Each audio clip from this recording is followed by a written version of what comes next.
बिस्मिल्लाहिर्रहमानिर्रहीम। अच्छा भाई, P3 में हम कर रहे थे जून 2022।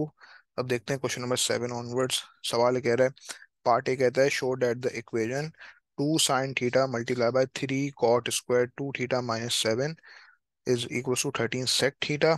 आप इसको इस तरह लिख सकते हो, 3 cosec square 2 theta minus 13 cosec 2 theta minus 10 is equal to 0। ये आपने शो करना है। ठीक है भाई। अब सिलसिला कुछ ऐसा है कि देखो, एक ट्रिग्नोमेट्रिक आइडेंटिटी आपने पढ़ी है कि 1 + cot square theta is equivalent to cosec square theta. यानी कि when cot square theta is made the subject of the identity, so this is equivalent to cosec square theta and then -1। तो अब rule क्या है भाई, इस angle theta को आपने क्या करना है, 2 थीटा बनाना है। यानी कि इस एंगल को, थीटा को 2 से मल्टीप्लाई कराओगे तो आइडेंटिटी के राइट हैंड साइड पे भी सिर्फ एंगल को 2 से मल्टीप्लाई कराओगे। Therefore now you can say that कि cot square 2 theta is equivalent to cosec square 2 theta minus 1। Alright. अब देखो, आपकी इंटेंशन क्या है कि आपने एक ऐसी इक्वेशन शो करनी है, यानी कि a quadratic equation in terms of cosec 2 theta. ठीक है भाई। तो जहां पे कॉट स्क्वायर 2 थीटा लिखा होगा वहां पे हम कोसेक स्क्वायर 2 थीटा माइनस 1 लिख देंगे। यानी कि ये कुछ ऐसा हो गया कि 2 sin theta multiplied by 3 cot square 2 theta minus 7 and this whole thing is equals to 13 sec theta. ये आपके पास इक्वेशन है। ठीक है भाई। तो ये मैंने फिर से लिख दिया यहाँ पे।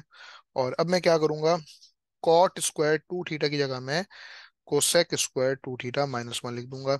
यानी कि 2 sin theta multiplied by 3 times cosec square 2 theta minus 1 and then -7, and this whole thing is equals to 13 times sec theta, which means 13 divided by cos theta.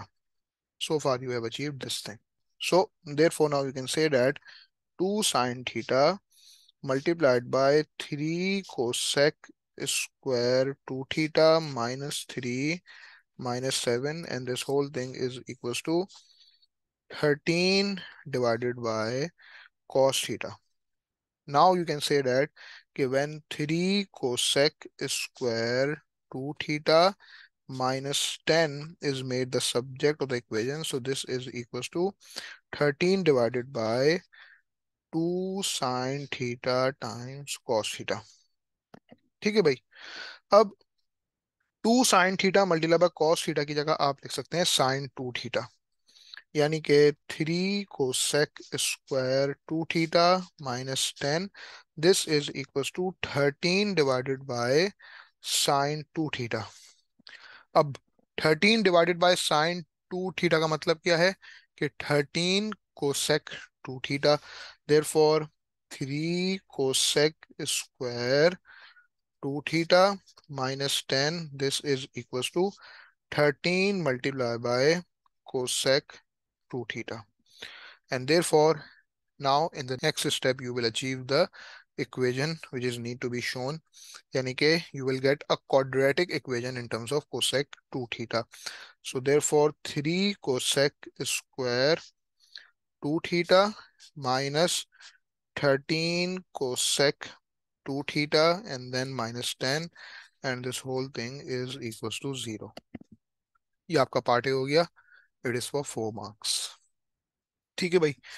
उसके बाद पार्ट बी का कह रहा है भाई, पार्ट बी में कह रहा है hence solve for this interval that theta is greater than 0 and less than π/2 the equation 2 sin theta multiplied by 3 cot square 2 theta minus 7 is equal to 13 sec theta.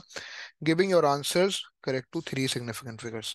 तो कोई आपसे बोले कि यार ये इक्वेशन सॉल्व करो, 2 sin theta multiply by 3 cot square 2 theta minus 7 is equal to 13 sec theta. तो आप कहेंगे अच्छा अच्छा, आप कहने का मतलब ये है कि आप ये इक्वेशन सॉल्व करें कि 3 multiply by cosec square 2 theta minus 13 multiply by cosec 2 theta minus 10, and this whole thing is equal to 0।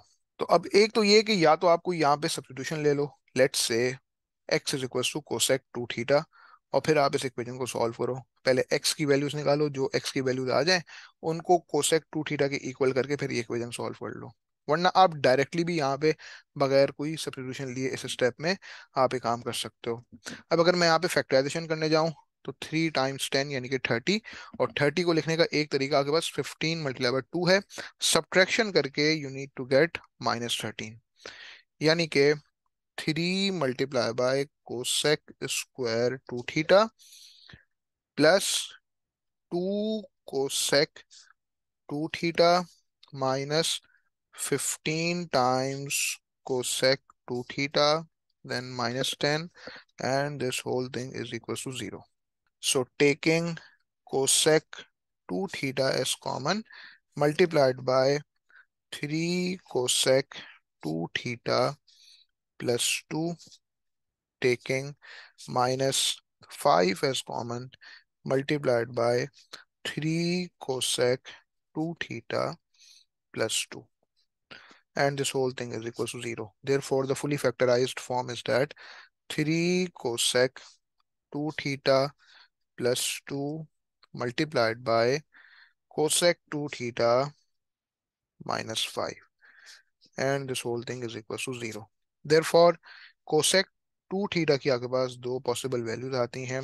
cosec 2 theta is equals to -2/3, and cosec 2 theta is equals to +5। Alright, अब ये जो मैंने part A की working की थी इसको मैं erase कर रहा हूँ यहाँ से। ठीक है भाई। सो अब आप क्या करेंगे, सवाल को आसान बनाने के लिए अब आप एक सब्स्टिट्यूशन ले लें। ठीक है भाई, क्योंकि आपको पता है यहाँ पे टू थीटा है। सो सिलसिला कुछ ऐसा है कि let's take a substitution, x is equals to 2 theta. So this means that cosec x is equals to -2/3, and cosec x is equals to 5। ठीक है भाई। अब इंटरवल जो सवाल में आपके पास है, सवाल में जो इंटरवल आपके पास है वो आपके पास थीटा का है, यानी कि theta is greater than 0 less than π/2। तो 2 थीटा का इंटरवल क्या हो जाएगा, multiply by 2 on both sides. तो ये 0 से लेके पाई तक हो जाएगा। और 2 थीटा एक्चुअली क्या है, x है। तो x is greater than 0 less than pi. So first of all our intention is that to solve this equation in terms of x, यानी कि इस इंटरवल में x के जितने सॉल्यूशंस निकल सकते हैं पहले हम वो निकालेंगे, और फिर उनको 2 थीटा के इक्वेट करेंगे, और फिर थीटा की वैल्यूज हम निकाल लेंगे, और फाइनली जो हमारे पास थीटा का इंटरवल है उसमें हमारे पास वैल्यूज आ जाएंगी। ठीक है भाई। सो सबसे पहले आपके पास है cosec X is equals to -2/3, यानी कि 1 sine X is equals to -2/3, यानी कि जब साइन एक्स को सब्जेक्ट बनाएंगे तो sine X will be equals to -3/2। तो ये तो सॉल्यूशन है ही नहीं, ये तो सॉल्व हो ही नहीं सकता। जब आप साइन इनवर्स 3/2 रखोगे तो नो सॉल्यूशंस। ठीक है भाई, तो ये चीज तो सॉल्व नहीं हो सकती, no solution to this thing. तो आपके पास सिर्फ एक ही ऑप्शन रह गया, that is cosec X is equal to 5, यानी कि 1 sine X is equal to 5, यानी कि sine X is equal to 1/5। So now, first of all, you will find the basic angle alpha. Alpha will be equals to sine inverse 1/5। ठीक है भाई। So alpha कितना आ रहा है, और ख्याल रहे कि कैलकुलेटर आपका रेडियन मोड में होना चाहिए। So alpha is equals to 0.2014। All right, so ये आपके पास बेसिक एंगल आ गया। सो what we are doing, we are considering a positive value of sin x, and sin is positive in the first quadrant and the second quadrant. So हम पहले और दूसरे quadrant में respectively slant lines बना देंगे, and the basic angle alpha always lies between the slant line and the horizontal axis. So 0.2014 over here and 0.2014 over here. All right. So x की हमारे पास जो पहली वैल्यू आ रही है, देखो x का इंटरवल क्या है, x का इंटरवल है कि x is greater than 0 less than pi. तो x की हमारे पास पहली वैल्यू आई 0.2014, ठीक है। और दूसरी वैल्यू आई हमारे पास पाई माइनस 0.2014। सो एक्स की जो दूसरी वैल्यू आ रही है डेट इज पाई माइनस 0.2014, यानी कि 2.940, 2.940। लेकिन ये दोनों वैल्यूज जो हैं वो एक्स की हैं, मतलब कि ये दोनों वैल्यूज जो हैं वो टू थीटा की हैं। तो इसकी वर्किंग मैं ऊपर कर रहा हूँ विथ ब्लू पेन, ठीक है। सो टू थीटा की एक वैल्यू आपके पास जो है that is 0.2014, and two theta की एक वैल्यू आपके पास है 2.940, यानी कि थीटा की एक वैल्यू आपके पास क्या हो जाएगी, 0.2014 डिवाइडेड बाय टू, यानी कि theta is equals to 0.2014 divided by two, यानी कि correct to three significant figures 0.101। एक वैल्यू आपके पास ये आ रही है, ठीक है। एंड थीटा की आपके पास जो है दूसरी वैल्यू क्या आएगी, theta will be equals to 2.940 divided by two, यानी कि theta is equals to 2.940 divide by two, यानी कि theta is equals to 1.47। These are your two solutions correct to three significant figures. Theta is equals to 0.101 and theta is equals to 1.47. This is supposed to be your final answer. ये आपका हो गया question number 7। All right, उसके बाद हम देख लेते हैं क्वेश्चन नंबर 8। सवाल ये कह रहा है figure 4 is a graph showing the velocity of a sprinter during a 100 meter race. कहता है कि भाई the sprinter's velocity during the race v meter per second is modelled by the equation v is equals to 12 minus e raised to the power t minus 10 minus 12 times e raised to the power minus 0.75 t, where t is greater than or equals to 0, ठीक है। where t seconds is the time after the sprinter begins to run. According to the model, part A is saying that find using calculus the sprinter's maximum velocity during the race। बड़ी simple सी बात है, आपने जो है वो maximum value of the function निकालनी है। तो क्या करना पड़ेगा, D V over D T will be equated to zero. So first of all you will find the derivative of velocity with respect to time, मतलब कि D V over D T का function निकालेंगे, ठीक है भाई। And D V over D T will be equated to zero. तो हमारे पास T की एक स्टेशनरी वैल्यू आएगी, एक स्टेशनरी पॉइंट हमारे पास आएगा, ठीक है। और उसके मुकाबले में हमारे पास वेलोसिटी की मैक्सिमम वैल्यू आ जाएगी। All right, so equation is v is equals to 12 minus e raised to the power t minus 10 minus 12 times e raised to the power minus 0.75 times t। ठीक है भाई। सो dv ओवर dt क्या हो जाएगा, ये जो constant term है 12, ये तो डिफरेंशिएट होके हो जाएगी zero, this will become zero, and then you have a minus sign. और e की पावर t माइनस 10 को जब आपने डिफरेंशिएट करना है, सो e की पावर t माइनस 10 पहले एज इट इज आ जाएगा, and then multiply by t minus 10 का derivative with respect to t, यानी कि वो जस्ट 1 हो जाएगा। एंड देन उसके बाद -12 multiply by what, E raise to the power -0.75t है, यानी कि -12 की कांस्टेंट टर्म जो है वो e की पावर -0.75t से मल्टीप्लाई हो रही है। तो e की पावर -0.75t को जब डिफरेंशिएट करेंगे, तो e की पावर -0.75t पहले एज इट इज आ जाएगा, लेकिन फिर वो मल्टीप्लाई बाय -0.75 भी हो जाएगा, ठीक है भाई। So far you have achieved this thing, and therefore your dv over dt function is supposed to be minus times e raised to the power t minus 10, and then plus 0.75 times 12, this is supposed to be 9, so plus 9 times e raised to the power minus 0.75t, and this dv over dt function will be equated to 0। ये equation आपने यहाँ पे solve करनी है, यानी कि 9 multiply by E की power -0.75t minus e raised to the power t minus 10, and this whole thing is equals to 0। You need to solve this equation। तो उसके बाद फिर हम क्या करेंगे, 9 times E raise to the power -0.75t, this will be equals to e raised to the power t minus 10.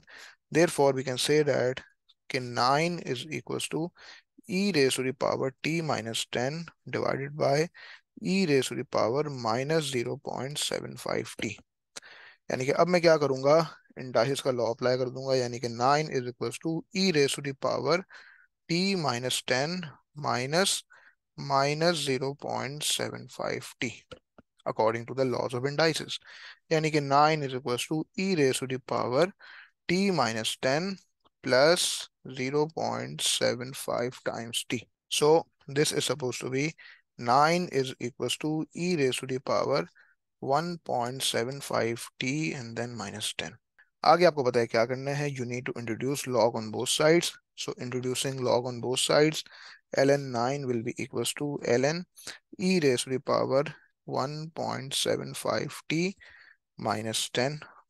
ठीक है, हमने ln इंट्रोड्यूस करवा दिया on both sides, therefore we can say that ln 9 is equals to 1.75t minus 10 multiplied by ln e।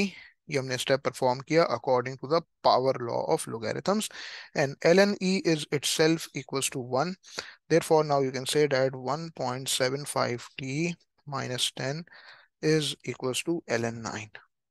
ठीक है, यानी कि इसकी वर्किंग में कंटिन्यू कर रहा हूँ ऊपर विद ब्लैक पेन टॉप पे, यानी कि 1.75t is equals to ln 9 plus 10, therefore t is equals to ln 9 plus 10 completely divided by 1.75. So therefore t is equals to what? ln 9 plus 10 completely divided by 1.75. t is equals to 6.9698. t is equals to 6.9698। ठीक है, लेकिन requirement तो complete नहीं हुई है, हमने maximum velocity निकालनी है, यानी कि इस t की वैल्यू को हम क्या करेंगे, वापसी जो है वो इक्वेशन में पुट कर देंगे। Therefore what we can say that, इसकी वर्किंग में कंटिन्यू कर रहा हूँ टॉप पे विद ब्लू पेन, यानी कि v is equals to what, v is equals to 12 minus e raise to the power 6.9698 minus 10 minus 12 times e raised to the power minus 0.75 times 6.9698। All right, सो एक साथ ये पूरी चीज calculator में लिखते हैं। 12 minus e raised to the power 6.9698 minus 10 minus 12 times e raised to the power minus 0.75 times 6.9698, and this whole thing is equal to 11.887। the value of v यानी कि velocity, this is equals to 11.887 metre per second. ठीक है, और by default requirement ये है कि non exact answers अपने जो है वो करेक्ट टू 3 सिग्निफिकेंट फिगर्स बता दो, यानी कि velocity v is equals to 11.9 meter per second correct to 3 significant figures। This is your answer to part A। All right, उसके बाद हमारे पास पार्ट बी है। पार्ट बी से पहले इंफॉर्मेशन कहता है given that the sprinter runs 100 metre in t seconds such that कि जब आप इंटीग्रेट करते हो वेलोसिटी को with respect to t with upper limit t and lower limit 0, so you get the value of 100। show that t is a solution of this equation। ठीक है भाई, सो बड़ी सिंपल सी कहानी है भाई। आपने क्या करना है, आपने वेलोसिटी को इंटीग्रेट करना है विद रिस्पेक्ट टू टाइम, यानी कि आपने इंटीग्रेट करना है किसको, ये पूरा v का आप फंक्शन लिख देंगे, v का आप यहाँ पे फंक्शन लिख देंगे 12 minus e raised to the power t minus 10 minus 12 times e raised to the power minus 0.75t। इस पूरे को आपने इंटीग्रेट कर देना है with respect to time with upper limit t, lower limit 0, and the value of this definite integral will be equals to 100। So according to this condition you need to show this equation। All right, so अब हम integrate करेंगे सो जब आपने 12 को integrate किया with respect to T, तो ये 12t हो गया। फिर माइनस की साइन, e की पावर t माइनस 10 को जब इंटीग्रेट करेंगे तो e की पावर t माइनस 10 तो आएगा ही आएगा, लेकिन फिर वो डिवाइडेड बाय t माइनस 10 का derivative with respect to t, यानी कि डिवाइडेड बाय 1 भी हो जाएगा। फिर उसके बाद -12 की कांस्टेंट टर्म है, e की पावर -0.75t को जब इंटीग्रेट करेंगे तो e की पावर -0.75t तो आएगा ही आएगा, लेकिन फिर वो डिवाइडेड बाय -0.75t का डेरिवेटिव भी हो जाएगा, यानी कि divided by -0.75। And then plus C नहीं लिखेंगे because we are dealing with a definite integral. Upper limit is capital T and lower limit is 0 and the value of this integral is 100। ठीक है भाई। So 12t minus e raise to the power t minus 10 plus 12 divided by 0.75, this will be 16. So plus 16 times e raised to the power minus 0.75 times t, with upper limit capital T and lower limit 0. This is equals to 100. So अब आप put कर देंगे upper limit and lower limit, यानी कि 12 times t minus e raised to the power t minus 10 plus 16 times e raised to the power minus 0.75 times t. All right, and then this bracket close, minus open कर देंगे एक new bracket, 12 times 0 minus e raised to the power 0 minus 10 plus 16 times e raised to the power minus 0.75 times 0, and this whole thing is equals to 100.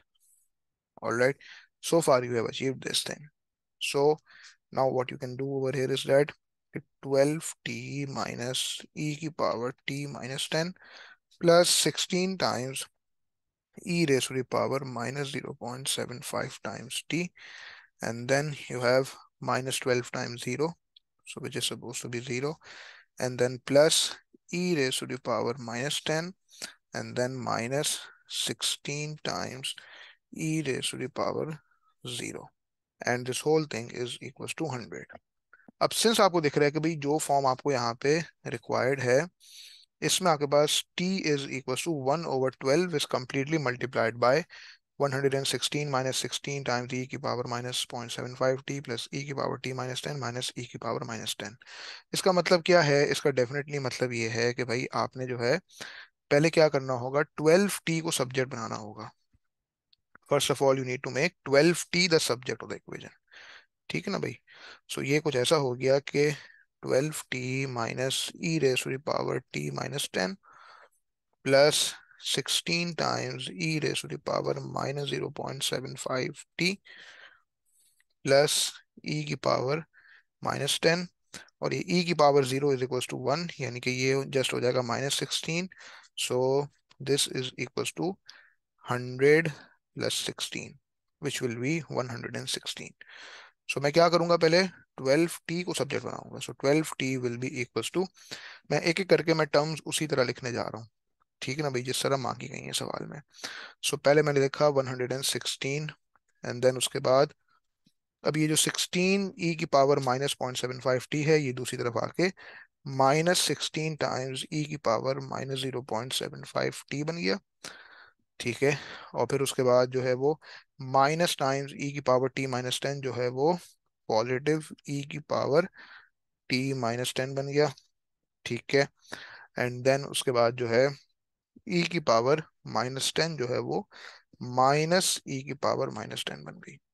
So t is equals to 1/12 multiplied by 116 minus 16 times e raised to the power minus 0.75 times t plus e raised to the power t minus 10 minus e raised to the power minus 10, and therefore you have achieved your required form। ये आपने show कर दिया। ये आपको यहाँ पे कितने marks मिल गए भाई? 4 मार्क मिल गए। ठीक है भाई। उसके बाद आपके पास जो है नेक्स्ट पार्ट में आइट्रेशन फॉर्मूला बन रहा होगा, यानी कि ये बिल्कुल आपके पास कुछ इस तरह की फॉर्म आ गई है कि t is equals to F T. अब जब ये T is equal to F T की फॉर्म आ गई है, तो बाहर जो टी है जो कि सब्जेक्ट ऑफ द इक्वेशन है, उसमें सबस्क्रिप्ट होगा n+1, यानी कि you will get this form obviously, Tn+1 will be equals to F T N. और एक आइटरेटिव फॉर्मूला आपको इन्होंने ऑलरेडी बना के दे दिया है। बाहर जो आपके पास टी है जो कि सब्जेक्ट ऑफ द इक्वेशन है, उसका सबस्क्रिप्ट जो है वो n+1 है। और आपके पास इक्वेशन के राइट हैंड साइड पे जहां जहां टी है वहां वहां टी एन आ जाएगा। अगर ये आइटरेटिव फॉर्मूला ना भी लिख के दिया हुआ हो, तो भी इस तरह लिखना खुद से आना चाहिए। ठीक है। ऐसा कोई सवाल आ सकता है जिसमें आपको ये आइटरेटिव फॉर्मूला लिख के ना दें, आपसे बोलें कि यार ये लिख के दिखाओ हमें, तो पहले क्या करोगे, T is equal to F T की फॉर्म में लेकर आओगे, यानी कि x is equal to F X या फिर X is equal to G X की फॉर्म में। ठीक है ना भाई। तो ये बात है। सो आइटरेटिव फॉर्मूला आपने इस्तेमाल करना है। ये आपके पास आइटरेशन फॉर्मूला है। So it is use to find an approximate value for T using this iteration formula with t1 is equal to 10। T की आपको एक इनिशियल वैल्यू दी हुई है, t1 is equal to 10। Part C की requirement है कि find correct to 4 decimal places. Part one में कहता है वैल्यू ऑफ t2 निकालो, और फिर कहता है the time taken by the sprinter to run the race according to this model. यानी कि फाइनली जो आपके पास सक्सेसिव आइटरेशंस बन रही होंगी, उसमें जो t की वैल्यू जिस वैल्यू की तरफ कन्वर्ज कर रही होगी, जो रूट आ रहा होगा इस इक्वेशन का, वो आपको निकालना होगा। मैं एक काम करता हूँ, ये सारी वर्किंग यहाँ से रिमूव कर देता हूँ, थोड़ा पेज साफ सुथरा हो जाए, और फिर जो है हम ये पार्ट सी सॉल्व कर लें। तो सबसे पहले आपने क्या करना है कि t2 की वैल्यू निकालनी है। सो t2 किस तरह आएगा कि t2 will be equals to 1/12 multiplied by 116 minus 16 times e raise to the power minus 0.75 times t1। ठीक है। And then plus e raise to the power t1 minus 10, and then minus e raise to the power minus 10। ठीक है भाई। और t1 की value आपके पास है 10। तो t2 क्या हो जाएगा, t2 will be equals to 1/12 multiply by 116 minus 16 times e raise to the power minus 0.75 times 10 plus e raise to the power 10 minus 10 minus e raise to the power minus 10। तो एक साथ ही पूरी चीज calculator में लिख दें, और t2 की वैल्यू बता दें आप correct to 4 decimal places. So 1/12 is completely multiplied by 116 minus 16 times e raised to the power minus 0.75 times 10, and then plus e raised to the power 10 minus 10, and then minus e raised to the power minus 10। अभी जो calculator में आपने पूरी expression लिखी ना, इसको remove नहीं करना, इसको अभी हटाना मत। ठीक है ना। t2 की वैल्यू क्या आई है आपके पास, 9.7492587771। So you need to tell correct to 4 decimal places. So t is equals to 9.7493. This is the value of t2 correct to 4 decimal places। ये आपका जो है वो पार्ट सी का पार्ट वन हो गया। ठीक है भाई। This is part C part one. And then part C का पार्ट टू क्या कह रहा है, अब आपको जो है टी की वैल्यू निकालनी है, the time taken by the sprinter to run the race according to the model. ठीक है भाई।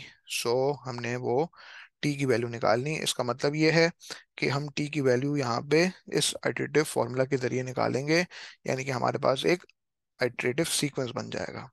ठीक है। और एक वैल्यू की तरफ हम कन्वर्ज कर रहे होंगे, तो जाके हम ये वाली टी की वैल्यू निकाल सकेंगे। ठीक है ना। क्योंकि हमें पता है कि वो टी सेकेंड्स में वो स्प्रिंटर क्या करता है, 100 मीटर रन करता है। ठीक है ना। तो इस कंडीशन के तहत ही हमने क्या किया है, एक आइटरेटिव फॉर्मूला बनाया है, इसी को इस्तेमाल करते हुए, इस कंडीशन को इस्तेमाल करते हुए। तो अब आप क्या करेंगे, सक्सेसिव आइटरेशन यहाँ पे निकालेंगे। ठीक है। अब कैलकुलेटर में जहां जहां आपने t1 की वैल्यू लिखी थी, वहां वहां आप लिख दें ans, यानी कि आंसर का फंक्शन। ठीक है। वहां वहां आप ans लिख दें, आंसर का फंक्शन जो कि कैलकुलेटर में होता है। तो मैंने वो चीज़ें वहां पे पुट कर दी। ठीक है। सो मेरे पास, अब ये मैंने T2 पुट किया है, तो अब मेरे पास क्या आ रहा होगा, अब मेरे पास T3 की वैल्यू आएगी। तो मैं क्या करूंगा, हर आइटरेशन को करेक्ट टू 4 डेसिमल प्लेसेस में लिख देता हूँ। T3 मेरे पास कितना आ रहा है, 9.7306। फिर एक बार और इक्वल टू दबाया, T4 is equal to 9.7294, 9.7294। Then T5 will be equals to, एक बार और इक्वल्स टू दबाया, 9.7293। और फिर T6 आपके पास अगेन 9.7293 आ रहा है। और जितनी बार आप इक्वल्स टू दबाते रहो, आगे बाद जो है यही सेम वैल्यू रिपीट होती जा रही है। यानी कि you are converging up to a root of 9.7293।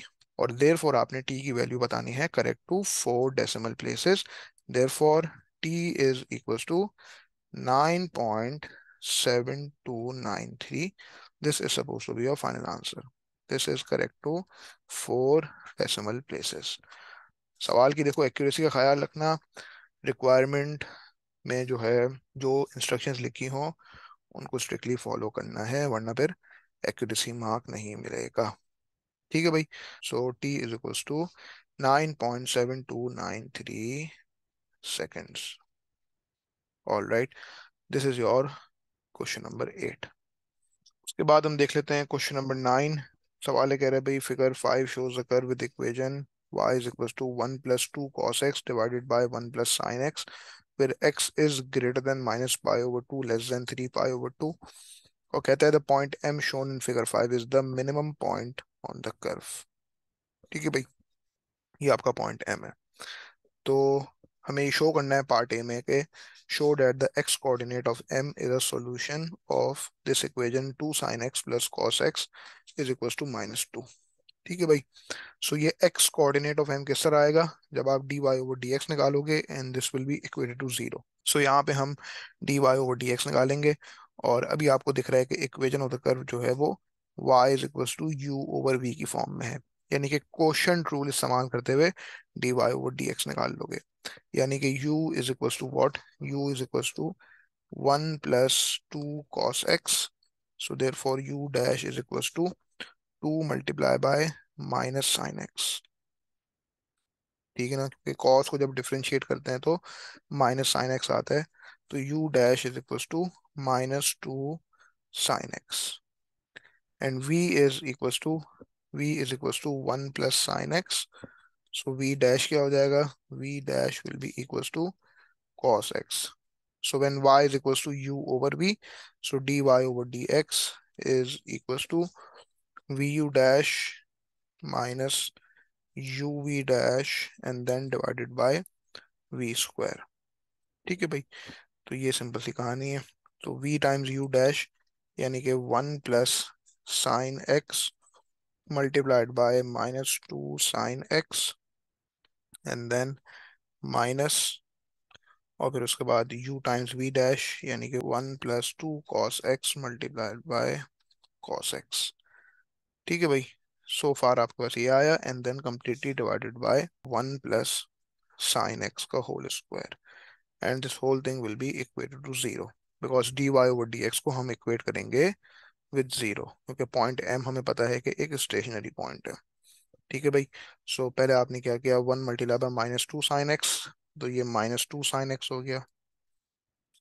ठीक है भाई। और फिर उसके बाद sine x multiply by -2 sine x, यानी कि -2 साइन स्क्वायर एक्स। फिर उसके बाद माइनस, ठीक है।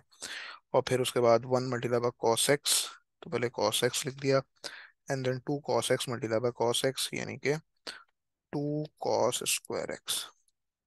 ठीक है भाई। और ये 1 प्लस साइन एक्स का होल स्क्वायर जब 0 से मल्टीप्लाई हुआ तो ये तो खत्म। ठीक है भाई। This whole thing will be equated to 0। तो पहले हम एक्सपेंशन करा दें, यानी कि -2 sine x -2 sine square x minus cos x -2 cos square x, and this whole thing is equal to 0। ठीक है, तो अब हम क्या कर सकते हैं यहाँ पे, अब हम यहाँ पे ये कर सकते हैं कि -2 sin² x -2 cos² x, this is equals to 2 sin x plus cos x। ठीक है भाई, अब यहाँ पे मैं इस इक्वेशन के लेफ्ट हैंड साइड पे -2 अगर कॉमन ले लूँ तो अंदर क्या बचता है मेरे पास, sin² x plus cos²x, and this whole thing is equals to 2 sin x plus cos x। ठीक है भाई, so sin² x plus cos² x is equivalent to 1। हम बेसिक ट्रिग्नोमेट्रिक आइडेंटिटी यहाँ पे यूज कर लेंगे, यानी कि -2 is equals to 2 sin x plus cos x।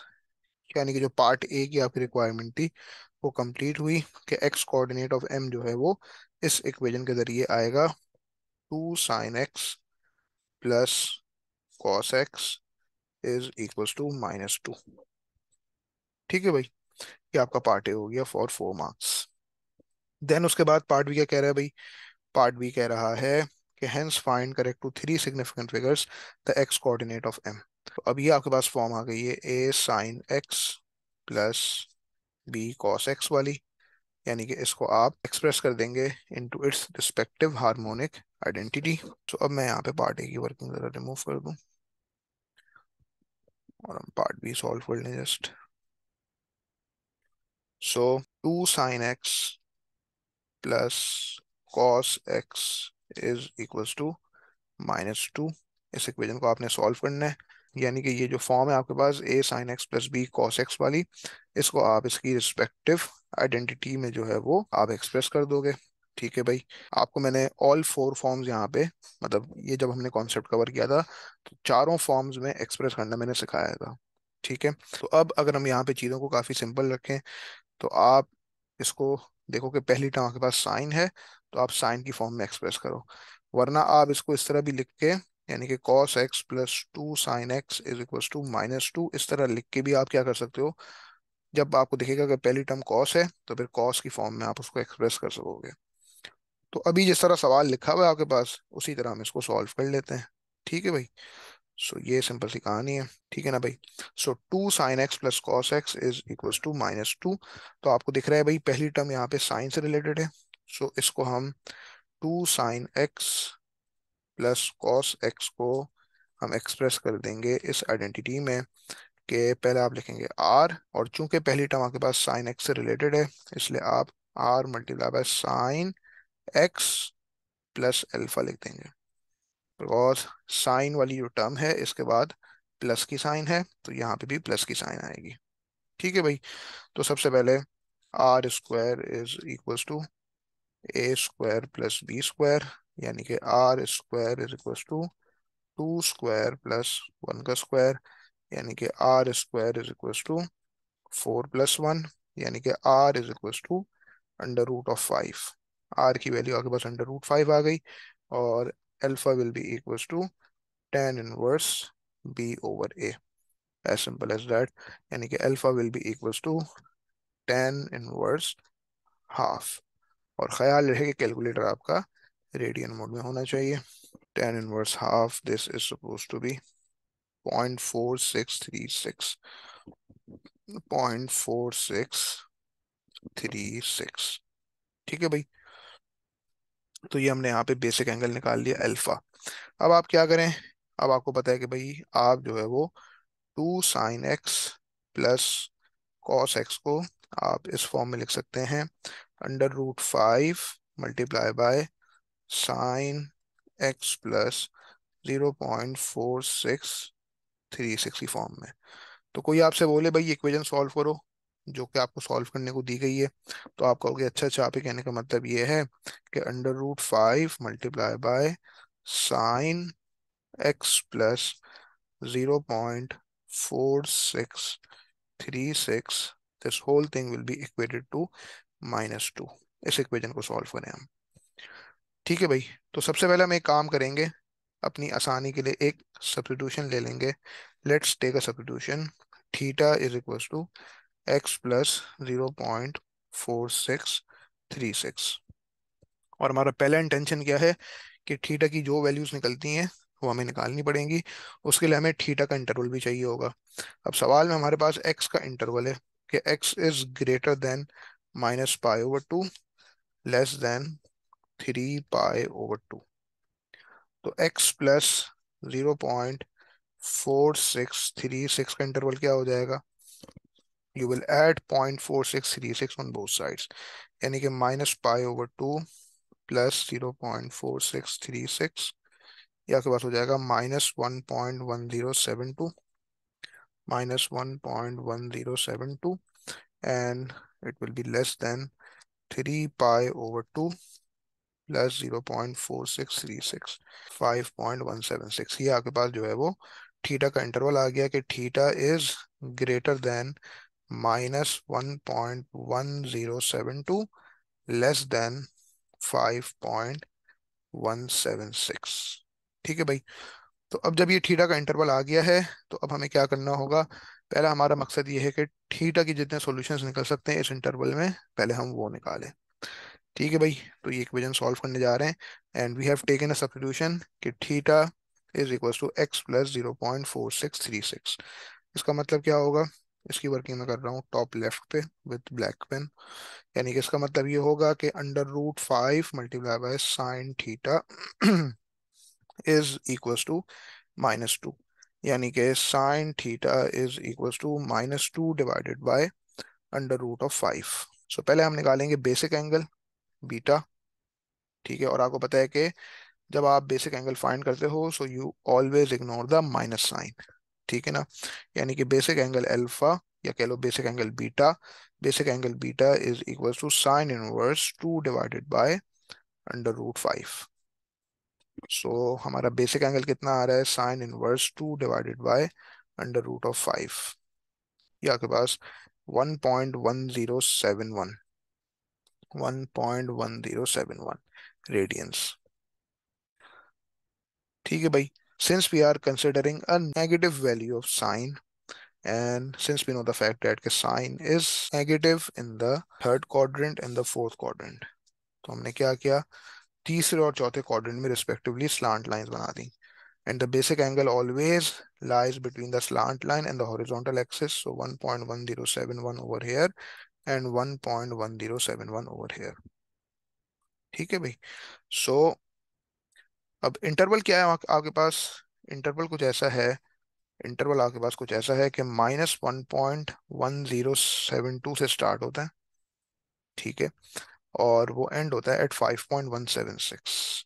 अब देखो सिलसिला कुछ ऐसा है आपके पास कि अगर आप यहाँ पे -1.1071 लें तो ये इस इंटरवल से एक्सक्लूडेड है, क्योंकि जब आपने -π/2 में, जब आपने जो है वो -π/2 में 0.4636 ऐड किया था तो आपके पास -1.1072 तक आया था।